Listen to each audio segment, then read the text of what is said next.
Hello everyone. First of all, thank you very much for being present in my presentation. I'm Nandan Haloi. Currently I'm a postdoctoral scholar at KTH. However, this work I'm going to present, which I did in my PhD at UIUC in the US. So here we are looking at antibiotic permeation mechanism through outer membrane porins of gram-negative bacteria. And first of all, why gram-negative bacteria? Because these bacteria are known to be extremely difficult to treat through antibiotics because they are primarily because they have a very thick outer membrane, which is difficult for the drugs to permeate. But the good news is that they have porins, which are pore-forming proteins located at the outer membrane, through which very few antibiotics can make through. And that's why we're trying to investigate what are the properties of antibiotics can make them more permeable. However, studying this in MD is difficult because this kind of drug permeation process occurs in a time scale which is beyond the reach of typical MD, and that's why we have to rely on some other enhanced sampling technique. What do I mean by this is that there is a narrow constriction regions along this pore, and for that this drug faces barrier. Not only that, they also faces sampling problem, not just the transitional. They also face problem in the other degrees of freedom, for example, orientations. And as you know, in practice, sampling all these degrees of freedom even in any enhanced sampling technique is extremely challenging. And if we don't sample this enough, then we might be very off from the real biological answer. For example, the question we're trying to answer here is that what chemical features of a drug can make it more permeable through this protein. And in this context, we have data from our experimental collaborator that if a drug is known to be active against gram-positive bacteria, and if we add a amino group, then it becomes much more permeable through this protein, and also it can kill the cell. And we tried to address this question why. First of all, we did a standard practice, which we pull the drug through steered molecular dynamics through this protein, and then perform umbrella sampling simulation. And I found that the drug with the amino group has higher barrier in the narrow constriction region of the pore, which means that this is less permeable. However, this is in contrast to our experimental finding.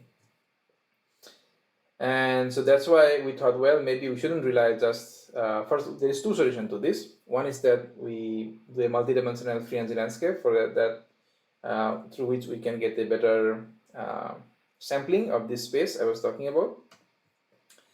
However, this is extremely computationally expensive. And the other approach is that we might, if we get a good initial path beforehand, and maybe that way we can get a better answer. But then the dogma is then, how do we get a good initial path if we don't have a sufficient sampling?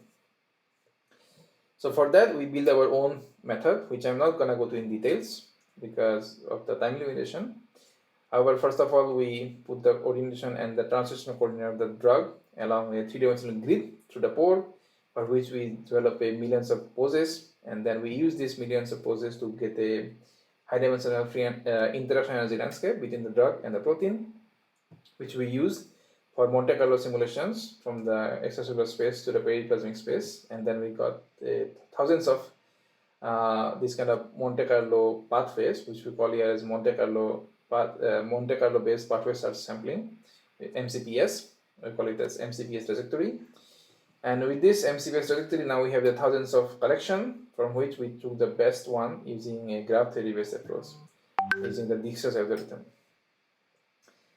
And from Dijkstra's algorithm, we got the most likely pathway for each of the drug, and then apart from another sets of new sets of umbrella sampling simulations with this initial path, and they found that the drug with the amino group has lower barrier with higher permeability, and this is inconsistent with our experiments. And our old assembly simulation were not consistent with our experiment. Okay, now that we have a good way of calculating this kind of free energy, and we can match with our experimental results, but what is the use of it? Because, well, we knew the answer beforehand. The good thing about this is that it's not just we didn't know the answer, we also have the atomic coordinates, and we can look at the mechanism of the drug permeation.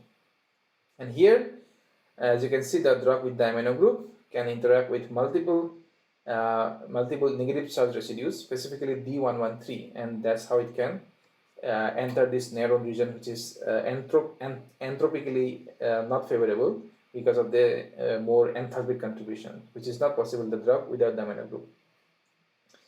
And I've also verified this mechanism through experiments where we express the gram-negative bacteria E. coli with wild type and 2 mutant protein, D113F and B.